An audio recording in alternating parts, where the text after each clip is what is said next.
മറ്റന്നാൾ പ്രതിപക്ഷ സംഘടനകൾ ആഹ്വാനം ചെയ്ത സൂചനാ പണിമുടക്കിനെ നേരിടാൻ സംസ്ഥാന സർക്കാർ ഡയസ് നോൺ പ്രഖ്യാപിച്ചിരിക്കുന്നു. ആനുകൂല്യങ്ങൾ തുടർച്ചയായി നിഷേധിക്കുന്നു എന്നാരോപിച്ചാണ് ഒരു വിഭാഗം സർക്കാർ ജീവനക്കാരും അധ്യാപകരും പണിമുടക്ക് പ്രഖ്യാപിച്ചിരിക്കുന്നത്. ഷബീദ് റാവുത്തർ ചേരുന്നു തിരുവനന്തപുരത്ത് നിന്ന്. ഷബീദ്, ഡയസ് നോണിന്റെ വിശദാംശങ്ങൾ.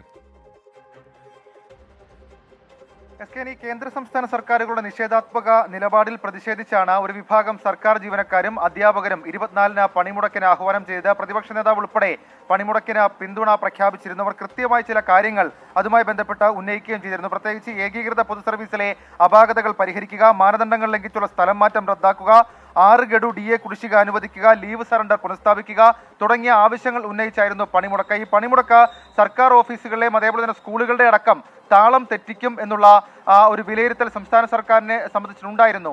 ഈ സാഹചര്യത്തിൽ കൂടിയാണ് സംസ്ഥാന സർക്കാർ ഇപ്പോൾ ഡയസ് നോൺ പ്രഖ്യാപിച്ചിട്ടുള്ളത്. അടിയന്തര ആവശ്യങ്ങൾക്കല്ലാതെ അല്ലെങ്കിൽ മുൻകൂട്ടിയിട്ടുള്ള അവധിയല്ലാതെ മറ്റ് അവധികൾ അനുവദിക്കില്ല. അക്കാര്യത്തിൽ കൃത്യമായ നിലപാട് സർക്കാരിന്റെ ഭാഗത്തു നിന്നുണ്ടായിരിക്കുകയാണ്. ഏതായാലും 24-ലെ പണിമുടക്ക് നേരിടാൻ ഇപ്പോൾ സർക്കാർ ഡയസ് നോൺ പ്രഖ്യാപിച്ച് ഉത്തരവിറക്കിയിട്ടുണ്ട്. സ്കെയിൻ. Okay, thank you Shabeed Rawther.